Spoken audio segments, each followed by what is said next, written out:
ഇത്രയും നാള് ഒരാളുടെ ഭാര്യയായി അഭിനയിച്ചിട്ട് നാളെ വേറെ ആരെങ്കിലും ചേച്ചിയെ പൂർണ്ണ മനസ്സോടെ ഭാര്യയായി സ്വീകരിക്കോ? ഇല്ലല്ലോ. എന്റെ ജീവിതത്തെക്കാൾ എനിക്ക് വലുത് നിങ്ങളുടെ ജീവിതമാ. അതേ ഞാൻ ആലോചിച്ചുള്ളൂ. മനഃപൂർവ്വം ആരെയും കബളിപ്പിക്കണമെന്നോ ചതിക്കണമെന്നോ ഒന്നും വിചാരിച്ചിട്ടൊന്നും അല്ല. വിഷമിപ്പിച്ചെങ്കിൽ ഐ എം സോറി. ചേച്ചി ഞങ്ങളോട് ക്ഷമയൊന്നും പറയണ്ട. ശരിക്കും പറഞ്ഞ എല്ലാത്തിനും കാരണക്കാരി ഞാനാ. ഞാൻ കാരണം ചേച്ചിയുടെ ജീവിതം കൂടി തകർന്നല്ലോ എന്നോർത്തുള്ള വിഷമം മാത്രമേ എനിക്കുള്ളൂ. അതൊന്നും സാരമില്ല. ഇപ്പോഴീ വാർത്ത കേട്ടപ്പോ സത്യം പറഞ്ഞ വലിയൊരു ഭാരം നെഞ്ചിൽ നിന്ന് ഇറങ്ങിയതുപോലെയാ തോന്നുന്നത്. എല്ലാവരുടെയും മുമ്പില് അഭിനയിച്ചു മടുത്തു ഞാൻ. എന്നാലും എന്തൊരു അഭിനയമായിരുന്നു. ഭാര്യയും ഭർത്താവുമായി ഓസ്കാർ കിട്ടേണ്ടതാ രണ്ടാൾക്കും. അതെ, അനവസരത്തിൽ കോമഡി പറയാൻ നിൽക്കണ്ട.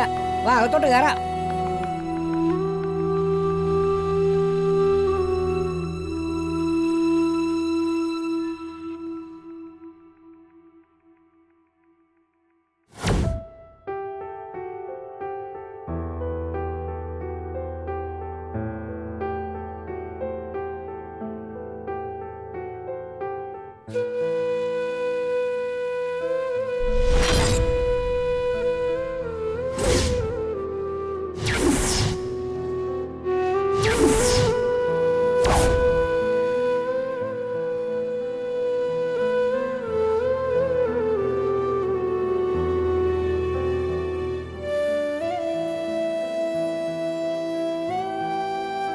താൻ ഇന്നലെ സീതമ്മയുടെ വീട്ടിലായിരുന്നു അല്ലേ?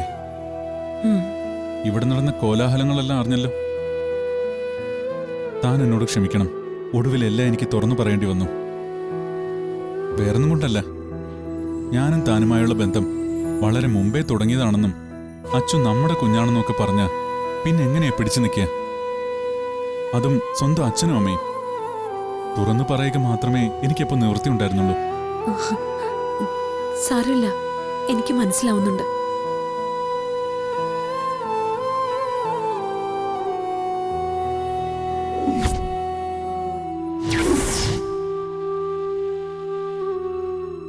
താങ്ക്സ്. തനിക്കെന്നെ മനസ്സിലാവുന്നത് താൻ എൻ്റെ നല്ല ഫ്രണ്ടായതുകൊണ്ടാ. ആ ഫ്രണ്ട്ഷിപ്പിന്റെ ബലമുള്ളത് കൊണ്ടാ നമ്മളെ മറക്കാതെ ഇത്രയും നാളും ജീവിക്കാൻ പറ്റിയത്. അതെ, ഞാൻ കാരണം കൃഷ്ണേട്ടന്റെ ജീവിതത്തിന് ഒരു കുഴപ്പവും സംഭവിക്കരുതെന്നേ എനിക്കുള്ളൂ.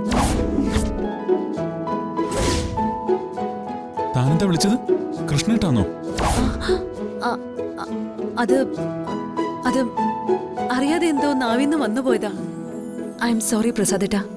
സാരമില്ല.